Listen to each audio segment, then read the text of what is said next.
as far as I could see. Mostly. Yeah, because your torso, I noticed. Yeah. Have you been surprised by, because you're actually coming from a cybersecurity background? Originally, the school is I was a inside. biologist, and then I did this weird cybersecurity thing. Yeah. It's a long story, don't Have you ask. been surprised by the conversation on AI and gender, or not at all? And No.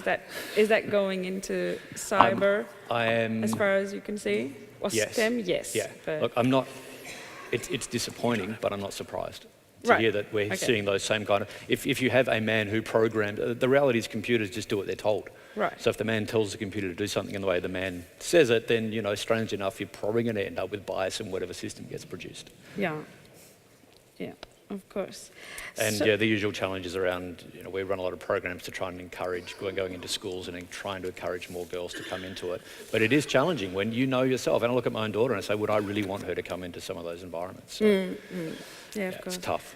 Brilliant. Thanks so much. Now, Marcela, would you like to tell us a little bit about the Czech Academy of Sciences and a bit about your work in genders, since we're just meeting you and Right. we've already heard from the other two speakers this morning. Yeah, thank you for this opportunity. I actually spoke in the other room in my capacity as the chair of the ERAC Standing Working Group on Gender in Research and Innovation, but it's only part of what I do. I am a sociologist. I'm at the Institute of Sociology, where I direct the Center for Gender in Research.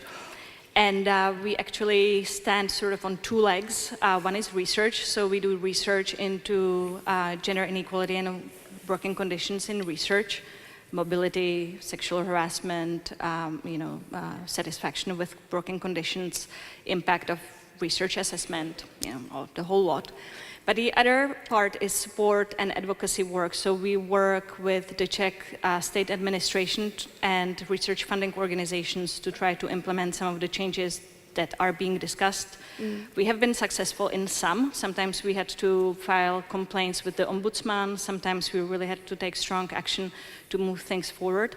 And we're also active at the international level. We cooperate a lot with EU colleagues because that's where the good ideas come from and support comes from. Brilliant. Is anyone inspired and wanting to help us with our conversation? Any questions, or should we go on amongst ourselves? All right, great. So what are some of the strategy and tools that we wanted to talk about? Following on, say, Professor Rice, from your conversation this morning, what was something that you really wanted to highlight for the audience and maybe expand on slightly? Well, what I was trying to emphasize was the importance of building policy based on evidence and research. And I think that that's related to what Marcela was just saying. On the one hand, we have our colleagues in different countries who have different experiences, and we see what's worked for them and what has been more difficult for them. On the other hand, everything happens in a context, and we need to understand, cultural contexts and so on before jumping into these things. So one of the things that's even true for the research that's done is that so much of the research gets done in the US, and when I present it sometimes in Norway, people resist a little bit the implicit suggestion that a finding based in the US is also relevant there. So I think that the Helsinki group, what is it actually called? It's called the Helsinki group. One of the things that's really important that they do is telling us about the research. But one thing I'm curious about regarding the... So what was that group called? Sorry, I didn't understand the group that Marcela... What is it called? It's the Standing Working Group on Gender in Research and Innovation, and it's an advisory body to the Commission and the Council. It's a terrible title, so we just call it the Gender Group. The gender group of the European Commission, the European Council, or the Czech? No, that's under the Council, and it advises both the Council and the Commission. I see, okay. So on the one hand, it's fairly progressive to create this group. On the other hand, it seems like it's not so easy to get the Council and the Commission to listen to the group's recommendations. And I wonder, what are the core barriers there? Lack of political will. So how does the will stop at the point where they create the group, but then so is your idea that then they feel like they've done their job? So this is the thing that's really interesting. I mean, I think over the years when we look at the EU landscape, which is what I know best, you always need a champion at the policy level. So in 1999, that was Commissioner Edith Cresson. Then it was the previous commissioner. You always have to have a very strong person who's not afraid to say, I'm going to tackle gender inequality in research and innovation in my agenda.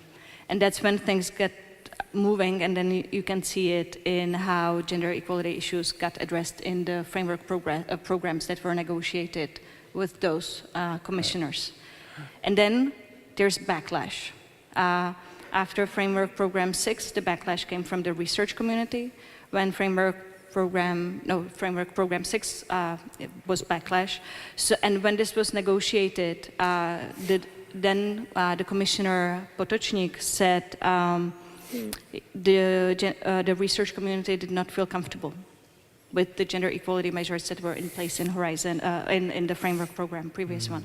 And so this is what happens, and you need constant vigilance, and I'm starting to think that we have one framework program with very good actions, and then we go backwards. And then we realize that something happened, we fight again, and the next one is all again better. Yeah, right. So just to be clear, because there's a few people here from the US as well, this is the European Union research framework, and in the past years, I think 7 went up to, was it Horizon 2020. Horizon went up to 20 or 18, the years. 2020. Yeah, to 2020. They had a gender specific requirement for the funding grants. Okay, I see. But then there was a backlash, is what we're hearing. Well, there always is. The negotiation is underway, Right. and the provisions are not in place to the extent that we would like them to be. Right. Well, that's interesting as well, because we've been talking about how with Gary with the Athena program, but when there is the gender requirement, how that shifts conversations, either way. So what have been some of your recommendations, just to keep working on it, or if you don't mind sharing? Well, my biggest concern, and this is apparently related to where I come from, Czech Republic, our situation is very different from most of what you have been discussing here. We don't have these actions in place at the institutional level. We don't have these actions and measures in place in the funding agencies. Our policy is some but very limited. And this is true about the entire Central and Eastern European context. I mean, we have some variation. So things are moving forward in Slovenia as well, but that's about it. So the biggest concern for me, and also, in my capacity as the chair of the group, is how to bridge those differences, because we joined the EU in 2004. And unfortunately, we can't use the argument, look, we're joining the EU, we need to do something, which we used prior to 2004. Yeah. Because it's not working anymore. No one is carrying the stick to beat, our policymakers and say things are not moving forward. And so I think the biggest challenge ahead of us is really to think how the countries that have very solid actions in place to do this. And I'm hoping for international cooperation. I mean, science is about international cooperation. And I'm really hoping for, researchers engaged with this at national level or in their research institutions, when they talk to some of the researchers from my country or other Central and Eastern European countries, when those guys generally make some really, awful remarks sometimes, you say, look, this is not good, we don't want to send our PhD and postdoc fellows here if you behave like this, So I think that there needs to be some sort of push from the scientific community. I guess the SDGs isn't enough to like those type of agendas, saying, okay, now we have to use the SDGs or something like that, 2020, 2030. Not a big conversation.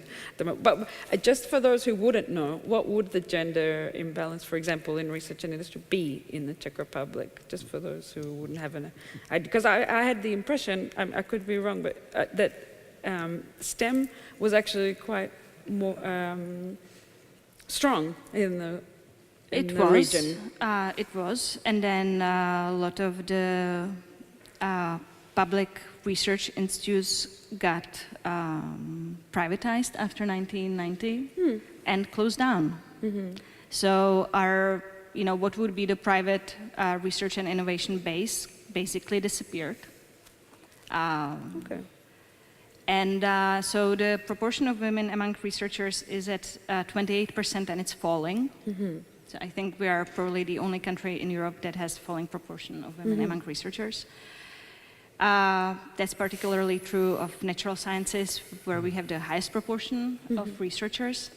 And we have about the worst proportion of women in decision-making positions. Okay, thanks so much for that. Is that inspiring anyone to join in, jump in the conversation? No, you're all good? Can I? Yes, do we have a mic at the back there, please? Hi, Judith Rankin from Newcastle University. I'd just like to follow up the whole question we've had around funding and linking funding to EDI initiatives. And you've just mentioned Horizon 2020, where I know as an applicant there was something that we had to complete. But I'd like you to talk honestly about, does that actually prevent somebody from receiving funding? What is the link between being asked to do that and the funding outcomes? Anybody? Well, I guess you would have the most experience. Yeah. Okay, so as far as I know, there have not been any sanctions or someone not getting funding because of that. We asked the Commission whether they have actually statistics, because it was a ranking criterion. Gender balance on research teams was a ranking criterion after excellence and after the impact and participation of SMEs. If the projects were equal on all of those, then gender balance was a ranking criterion for projects. And we wanted to know whether this was ever applied, but we still don't know. So, but the one thing that I can say is that the integration of the gender dimension in research definitely had an impact on how the teams thought about this. And the fact that they have to respond to the question of what you're doing in terms of gender balance on the teams makes the teams think. So even if they would not maybe do that normally, they are forced to look in their teams whether they have women who they want to involve in the project. So even if there's no, immediate penalty, there is definitely impact in the fact that people get it into their head. And I think in many instances, this may be the first time they think about it. Have you had any experience with these Well, funds? I did have, at an event that we had in Oslo a couple of years ago, is either Heidi or Ella here? I can't remember the name of the researcher. Who was the name of the woman who was the climate change from Austria? Yeah.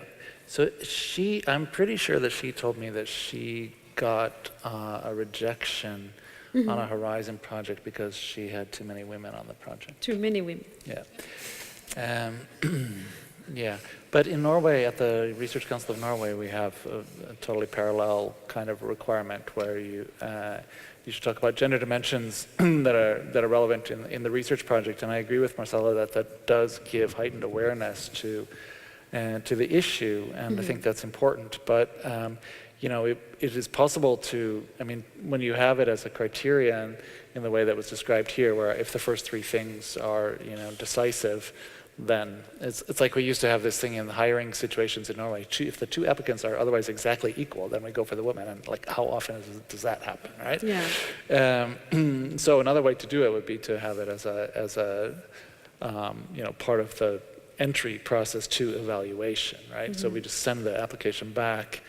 If we think gender balance on the research team is important, we can just send it back until it's submitted with gender balance. But we hear, of course, senior women researchers tell all the time about getting a telephone call the night before the deadline and saying, we need a woman on our team, can you please do this? And in the few, right, so. Okay. And have the universities that you've been at, do you have experience with Horizon 2020? Is that something that Norwegian universities would be applying to quite Norwegian heavily. universities are deeply devoted to applying to Horizon course they are. 2020, and we Yeah. are kicked in the shins every time we see our minister for not bringing home a sufficient portion Right. of the loot. Okay, Yeah. good luck the next time. And also Australian universities as well. Is your university involved in any? Yeah, so Horizon we were 2020? actually involved in 3 FP7 Right. grants, myself Fantastic, personally. because it's and also open to colleagues. Australia. for In those who actual didn't fact, know. the only Australian university to The actually US. get money out of the EU, so we're pretty happy with that. All right, great. And I think we're involved in at least one Horizon 2020 as well, Right. I believe. Okay, great. Yeah, Could I take a different? I'd like to ask a question to Andrew about Please. his topic, and really to the audience, because Andrew's topic about how to get more men engaged in gender equality issues is super important, and I thought you touched on some of the really central topics. But it occurred to me as I was listening to you that one topic I never hear discussed at these kinds of conferences is how to recruit more women into gender equality work. And when I give talks about gender equality, especially if I'm giving talks to early career women, they hate what I'm talking about. They don't want quotas. They don't want to talk about, they just want to be evaluated on their merits. And I also want them to be evaluated on their merits, but it turns out we're not up to the task. And we don't talk about that very much. We don't talk about what those of us who care about these issues should do, or what kinds of approaches would be appropriate to support early career women especially in having a deeper understanding of the kinds of career challenges that they're facing. So I was wondering, Andrew, at your university, how are you trying to work in general with career development issues, and to what extent do you tailor that differently for men and women? Yeah, it's actually, well, we have the Athena Swan Award scheme that we started to provide resource and incentives to address some of that. But we took, I'm kind of hesitating because this sounds awful as I'm thinking about it. It's going to sound even more awful when I say it. So we had an approach on the UVC when we started 3 years ago. We had a professorial recruitment scheme. You probably know where this is going, right? So we went to improve the research profile of the university, where we went and recruited a number of professors, an open running scheme that we could have people apply, or we could encourage, or whatever else. We had a look at it 6 months ago and realised that we'd appointed 10 men and 2 women. So we decided that was probably really kind of counterproductive. So we've stopped it, and instead, so we've just killed that instantly. So what we've done instead is now we've flipped it around. So, and part of the issue with that is not necessarily that was deliberate. The reality is we're just poaching off of each other. If we don't do something about addressing the pipeline, all we're simply doing is just, there was an interesting chart here yesterday. It showed that women in information technology and engineering, although there were less of them, they were getting paid significantly more money. And the reason is because people just keep outbidding each other to try and poach them from each other, which doesn't improve the problem. It doesn't increase the number of women that you've got in there. And so part of what we're seeing with this recruitment program was a symptom of that, in that we'd gone and chased these so-called high-profile professors, and the reality is, particularly in STEM, there weren't really many to find, and we're just simply poaching. So we've killed that, and instead we've flipped it over to chase early career researchers instead, and there'll be a target where basically, unless someone comes forward or brings forward a high-flowing trajectory woman to appoint to one of these roles, they're probably not going to be appointed so much. But you're right, it is an interesting point in terms of, I haven't seen much in the way of women saying, no, we want to be treated equally, because as you said, they're not being treated equally currently. To suggest that they should be evaluated on their merits, that, as you said, we're not capable of doing that, it doesn't work. That's led to part of the problem. Is it with we have had a lot of different discussions on role models. You have a question here? Can I have the microphone down here? Could I have a quick soundbite of what you think on the role of role models? Like, do you feel like in Czech Republic, if there were more female scientists, more female politicians, this would be a shift, or what do you think? Well, there are instruments that we can use that I'm not necessarily so happy about, because they place huge burdens. And also what role models do is that, you put on a pedestal someone who's a high achiever, and you say, look, you can do this too. Yeah. But there are, a lot of people out there who don't feel they can measure up with a person who has it all already. And so you create, additional barriers for them psychologically, maybe.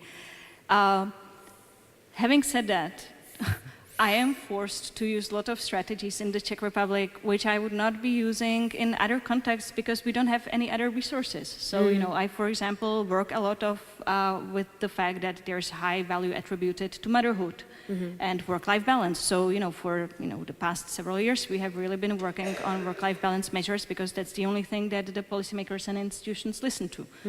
Women in management, leadership, no, that's too revolutionary. God, no. But having conditions to raise your children, okay. So role models, under certain conditions, yes, we have used that, at least to open up, the topic somehow.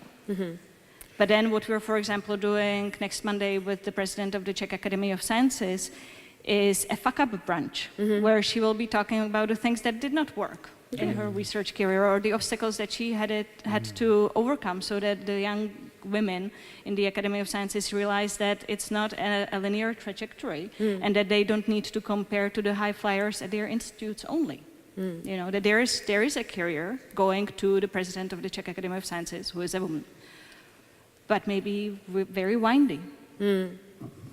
If you had any comment. Well, I was talking in the break to a colleague from Canada about the recent Nobel Award to a Canadian female physicist, and she was saying that every time there's a press announcement, every time we talk about this, we always say, we always highlight, or the communications people are always highlighting that it was a woman, and couldn't we focus on her science? And I absolutely, totally understand that.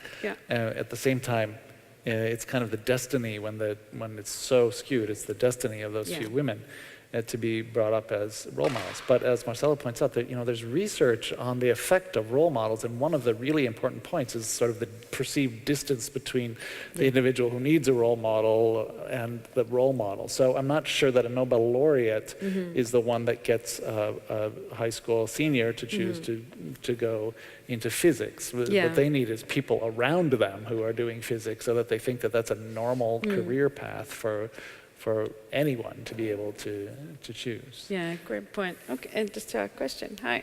Yes, Alicia from North Carolina State University. To Professor Rice's previous point of young female professionals not wanting to identify as or discuss them as females, they want to discuss their merits.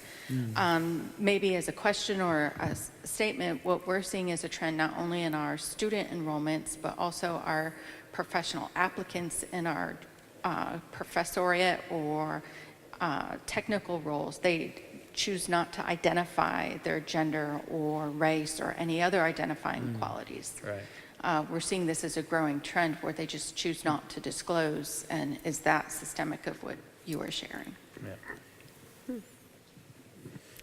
Yeah, I think that's really interesting, and that's exactly the kind of thing I'm talking about. And I get the idealism behind it, but that's not how I have experienced it. There's suddenly two more here. A flurry. So let's take, should we take two here and then we take two over there? Are you happy with bunching them together? Yes, hi, Doctor. Hi, Anne Scott from NUI Galway in Ireland. Hi, Curt. I think your comment there is really interesting about a lot of younger and early to mid-career women really not wanting to engage in the agenda, particularly around quotas, or in fact been resistant to it. And I think, I would have been, and I have met many colleagues of my age now who would have held the same view, because in our 20s we had chosen to go into an academic career assuming a level playing field, assuming the non-gendered neutral notion of merit. The issue is that the evidence that we do have suggests that is a naive view, and I think it is important that we actually have this conversation in as many kind of arenas as we can. I also think I'm struggling at the moment with the situation in my own institution, and I'm conflicted, which is we have a retention scheme, particularly aimed at the senior academics, and 99% of the people who apply to that retention scheme, i.e. they are offered a job somewhere else and they come back and say, I don't want to leave, can you match the job? 99% of the applicants and all of the applicants at professorial level are guys, and good for them. As far as I'm concerned, if we have a scheme that does this, good for them for going for it. I have huge difficulty in convincing my female colleagues to actually engage now in playing the game in order to change the game in the future. And I really would value any advice people have around that, because a bit like somebody said earlier on, well, you know, if I'm appointed to a professorial post and somebody thinks you're there because you're a woman as because you actually deserve to be there, I maybe just have to suck it up for a bit. I can prove otherwise. I have a track record that does otherwise, and eventually you'll see that. But it's very hard to engage people, women in particular, in that conversation. I might just take this question here at the front, and then we can. Hi, I'm Solé from Just Consulting. I find it a really interesting discussion about who can take part in gender discussion and who. What kind of courage do you need to take part? And I think it's very different between men and women. Women, if they take part, if they call out inequality or discrimination or implicit biases, they get total different reactions than men. Of course, it is true that men need courage to take part, but it's different, and they are also endorsed for taking part. They are kind of heroized for taking part in gender equality. They are the good guys, they are the saviors, kind of. And it's really easy to go into that role. It's much more difficult to be the nagging old feminist, always doing the complaints. So I am actually not that surprised that women do not want to take part in this, and they talk about marriage, and they assume, or they play or do as if they believe that their merits are what they're judged for. But maybe they just say it because it's an excuse for not taking part, because it's quite difficult. So I would like to hear your opinion on this. Please. I might have a crack at the first question we had, because that might be easier for me. And I'm lazy. No. It is an interesting point you raised. So interesting looking at the data as part of Athena Swan, it became immediately apparent to us looking at it, and evidence and data suggests elsewhere that men will, if they think they're close to the point where they're being promoted, they'll apply. Women will wait until they're so far overqualified to that position to make sure they're ultimately sure that they won't apply until they're, way past it. A similar kind of thing. Well, I know, I don't want to apply for that retention scheme because, I'm happy and I don't want to rock the boat or whatever.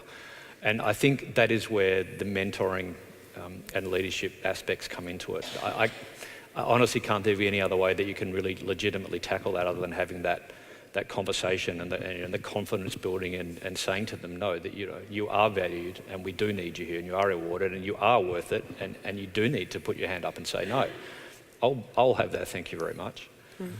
Unfortunately, we're running really tight on time. So the reactions from either Professor I'd rather hear, there's so you many want to hear the other questions there, and then we'll do it all together? You're happy with that? So there were two more, but there's too many, you guys. All right. But there's the woman in the green sweater has been trying all afternoon. If we can have the microphone back there. There's a microphone there. Yeah, thank you. Hi, so Isabella Veliconia from University of California, Irvine. So I have a question. We're talking so much about having increase in women, and I found the problem that you have, women that don't want it, they say, oh, they are offended by the fact that we even mention it. But one thing that I've been struggling, there is a lot of implicit bias among men and women, and is striking out. People are absolutely unaware of that. So. There is, and one thing I've been trying to think is do we have a set of very practical, procedure, or can we come out that can be used and put in place that may not be perceived as to be, by the outside as to be meant to know, to avoid the implicit bias, but they can kind of lead people, and bring awareness on that. And I mean, I've been looking and, very practical that can be applied in all settings, and have you been thinking about this? Yeah, sure. Okay, and one last comment, and then the rest of the questions you'll have to go up to the guys during the lunch break later on, talk to them. Sorry about that. Please. Yes, I want to visit this issue about why it's very difficult to get women into this movement, because quite frankly, it's quite vexing. Partly, the women that I have met, I've actually met women who refuse prizes that are designated for women in their field. And it is partly because they want us to be seen as excellent and period, and they don't really want what they consider to be a carve-out. Okay, and when the issue was raised with me, with those women, I said, is there money? Right. And they will often say, yes, take the money. I think that in a way, I understand. People want to be seen as being in the mainstream. Yeah. I have never had that problem because I have always known that I would always be an outsider. And if you're comfortable being an outsider, you're fine. Yeah. Okay, I think that the UNESCO L'Oreal Awards has done a lot to really change the attitude about this, because the amount of money for the laureates is so significant. Right. Yeah. The more the money is, the more it basically gives you greater license to take the money. Right. And but the other thing is that increasingly you're seeing women basically move from these quote-unquote women-designated awards into the big money, or into the big prizes. Frances Arnold, for example, received the Garvin Medal before she received the Nobel Prize. So did Gertrude Edelin received it afterwards, but Gertie Corey. You know, the major point, I think, is how the community views it. And if, in fact, our institutions would recognize through press conferences and everything else, the visibility and the reward, institutions can help to change that, even if those people's colleagues won't. And I think that this notion about the positive attention that is actually given to it, Jackie Barton received the Garvin Medal before she received the Waterman Award. I mean, so this notion of that being a source of identifying outstanding people where they are specifically looking for women, because in many cases in the regular awards, they're not looking at women. That's right. That's right. No, great points. Unfortunately, we're way over time, so 1 minute answer, 10-second answers. This is really, really, really important. So like take the prizes in mathematics. The Fields Medal, 1 woman ever, and the Nobel Prize in Norway, 18 laureates, not 1 single woman. Wow. Right? In Norway, for God's sake. You know, we are collectively ashamed by this, except for the nomination committee or selection committee. But what they need is visibility. So if there was the Nobel Prize for women in mathematics, or the pre-Nobel Prize for women in mathematics, I think that would be great, because it would at least make more female mathematicians visible. And regarding the question from the colleague in California, I would just like to say that I don't know of specific measures, if I understood you correctly, to, for example, use to train hiring committees before they go into hiring about implicit bias. I don't know of specific measures that have robust research demonstrating that they've been particularly successful. So I think the jury is. I think we're still trying to figure that out. Right. Any quick comments you need to make? Please. Well, I wanted to say absolutely correct about the prize. We have a prize for women in the Czech Republic, which was institutionalized upon our impetus because the major awards have never been awarded to a woman. And now, after 10 years, this has prestige. Institutions compete to, submit nominations, and it's worked fine, and there's money with it, and they love the money. Here, the question in the front, I think one of the reasons that our center still continues to exist is not only the support of the Ministry of Education, but also that the women researchers think it's important. So they tell us about their problems. They never raise these issues at their institutes, but they come to us, they name it, and they say, we're glad you're here, please do something about it. You are the feminists, so you don't mind being called feminists. Yeah. and quick I wrap up. I think it's really important to remember that all of these things that we're doing currently, and you say, women don't want to send this on merit, yes, but this is not, the idea of this is not to be a permanent state. This is a step towards achieving equality. If everything else we do, over the processes we put in place, get to that point, we don't need to have women to say, I do or don't want to be the person on the role model or the pedestal, because we won't have to worry about that anymore. And a lot of these questions that are vexing us, like maybe being a bit naive, but the hope is that we get to that point where we don't have to have those such steps in place and put people in those positions anymore. Yeah, exactly. Thanks so much. Thanks so much to our panel.